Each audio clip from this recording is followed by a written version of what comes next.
In today's episode of Can I Retire, I have Don and Mary hypothetical.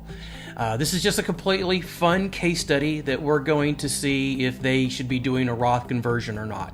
In this example, that's their biggest concern. Hey, Tony, we think we're going to be just fine on income-wise, but what should we be doing for tax, our tax side? The biggest things that I often hear, and tell me if you can relate, is one, make sure I have enough income that will never going to be a burden to our loved ones. Two is, hey, Tony, let's get the greatest rate of return, but I'm getting a little bit older here. I can't afford big losses.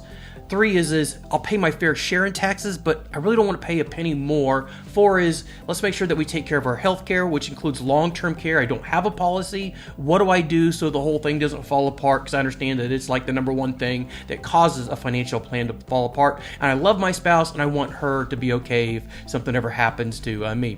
And the last one is hey, help us or guide us get with the right professionals for the wills and the trust, the estate planning, the TODs and the PODs, the payables and transfers on death.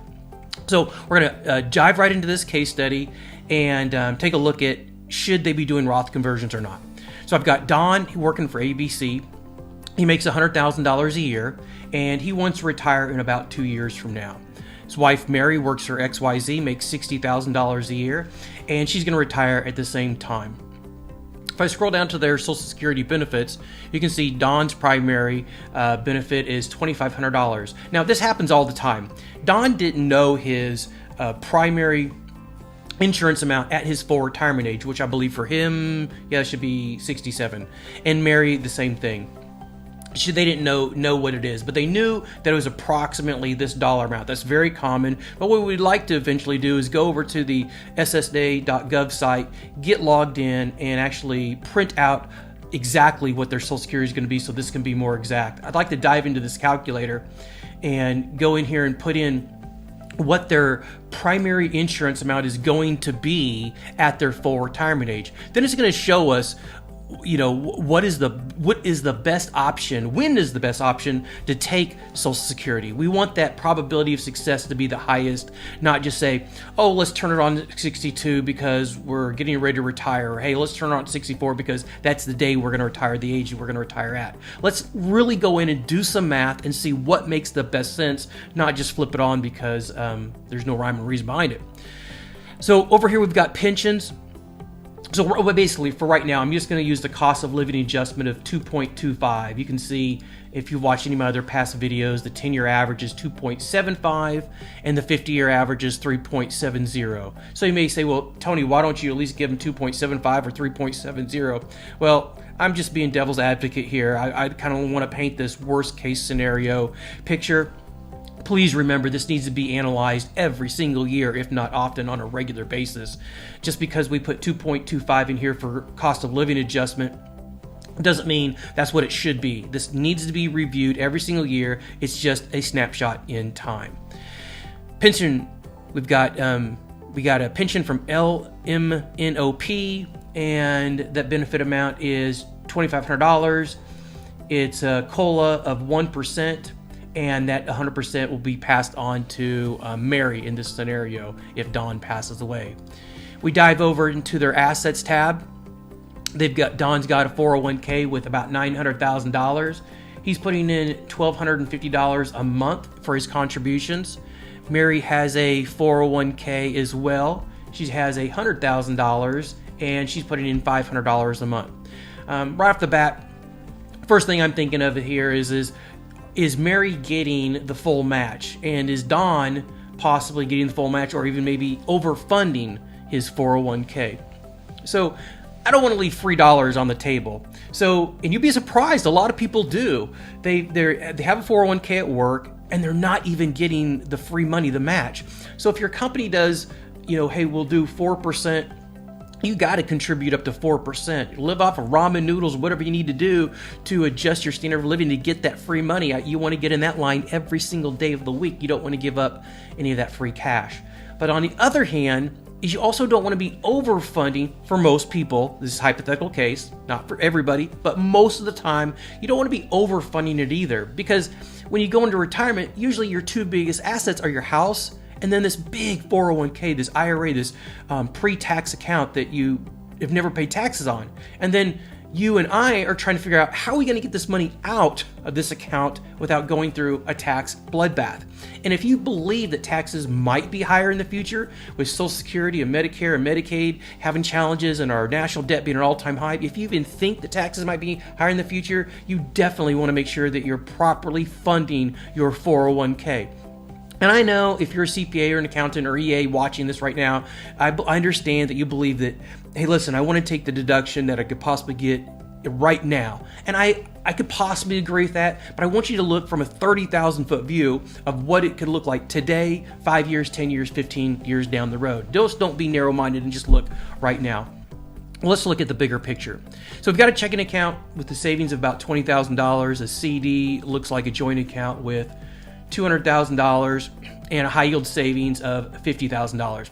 Okay, so the only thing I'm missing here that I would have liked to have seen at an earlier age is definitely some tax-free dollars. It would have helped tremendously if we could have had some Roth money after tax, cash sitting here, but you got a good start with $1 million in pre-tax dollars. Moving down, we got the house of $750,000 and doesn't look like any annuities. We're using a rate of return or a portfolio weighted average of 4.57 in this particular case. We're not using anything crazy like 9, 10, 11, 12% rates of return. We've got liquid assets of just a little over $1.2 million. The house worth $750,000. So just over $2 million total portfolio value. I jump over to the expense tab.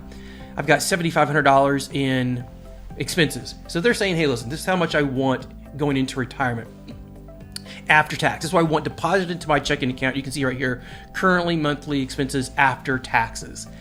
And the inflation rate that we're using for this hypothetical case is 2.82. I click on this little inflation history.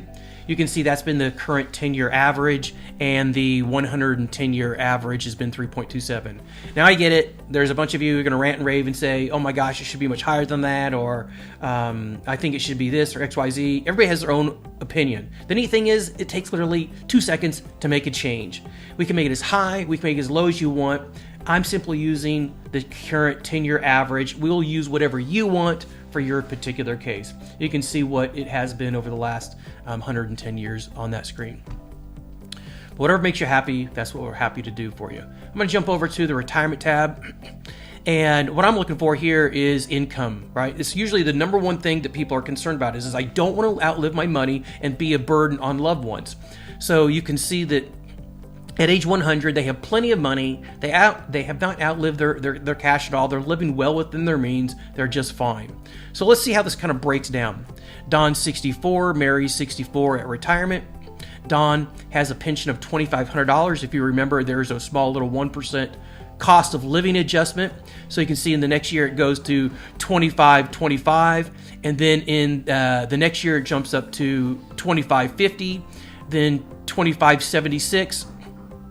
Then we got Social Security of $4,182, and you can see that slowly growing at that cost of living adjustment that I gave them at that particular time.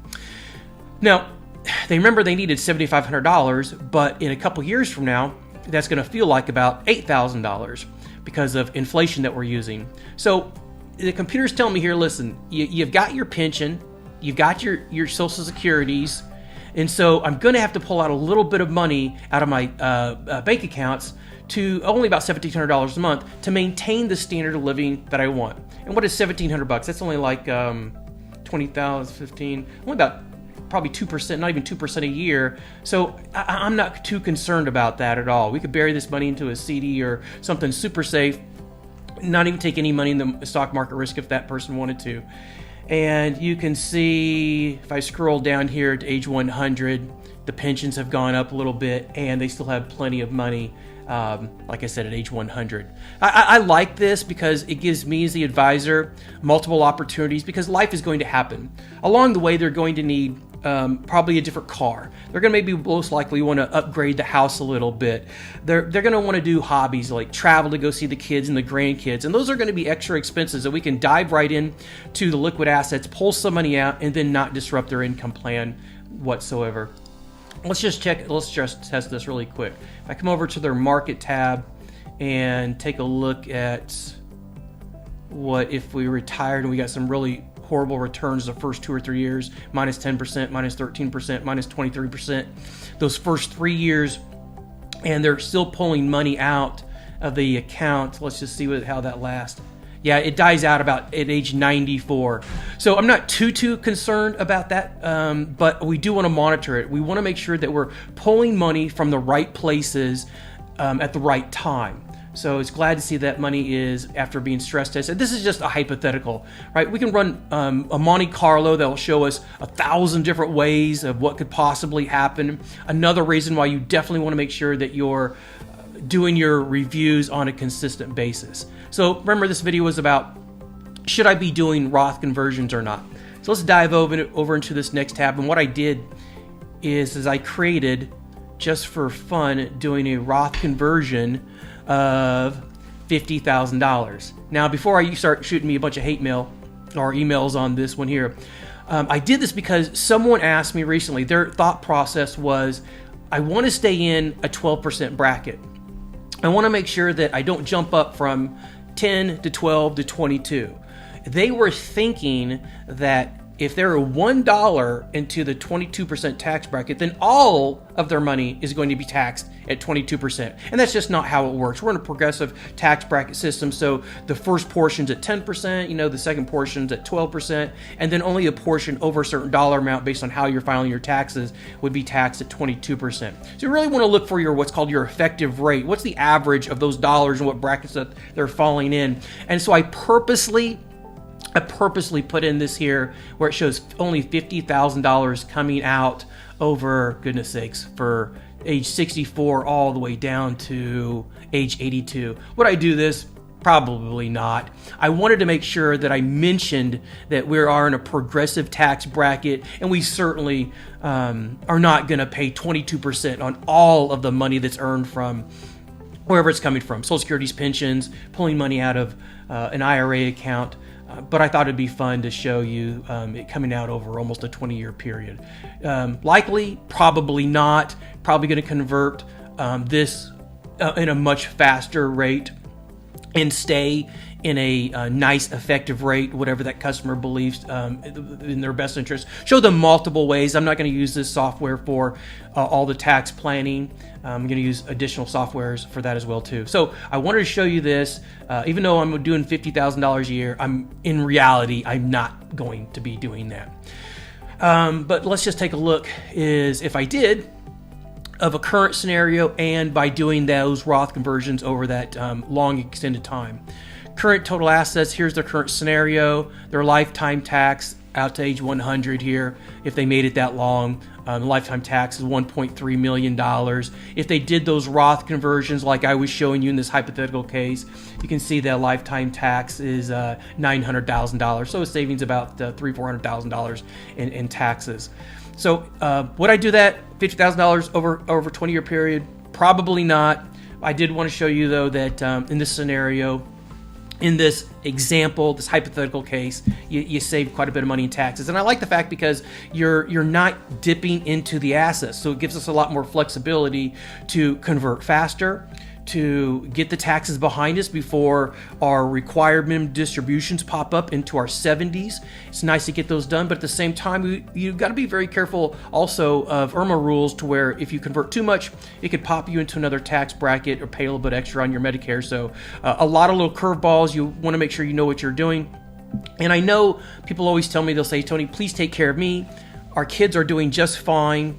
But just because of doing Roth conversions, whether you like it or not, it actually creates a nicer legacy for the kiddos as well. Here in the current scenario, if they do nothing, the legacy to the kids is about $1.3 million, but they're going to have some tax on that, to where the legacy doing Roth conversions is 1.8, almost $1.9 million, and that's all going to be tax-free. Let's just click this tax button here, and you can see that in the current scenario, if they don't do anything, they've got a lot of non-qualified, $873,000. But this qualified balance, this is still the IRA money. This is the money of $377,000 sitting at age 100, if they make it that long, in an account that still hasn't been taxed for the next 20, 30, 40 years, and gosh knows what tax rate that's going to be. And so when your loved ones get this money, you need to be thinking about what they, if you care, what they might be paying tax on this, versus you do some Roth conversion. I'm not saying you got to do or convert all of the IRA money, but in this case, if you did, you can see all of this money now, $1.8 million, is sitting in a Roth account. So the benefits, the trifecta is it gets to grow tax-free. You can take withdrawals after a certain period of time tax-free, and then you get to leave it to loved ones tax-free. It doesn't get much better than that. So it's all tax-free money to your loved ones if that's important to you. I understand you are come first and children come second. So today I just want to show you an idea of, does it make sense to do a Roth conversion? Also, if you get a chance, the next video to watch, to check out, is what's called, I did a video shot on $75,000 income tax-free without a Roth. So go check out that video up at the top here. And as always, remember to consult a licensed professional who understands your specific goals and dreams.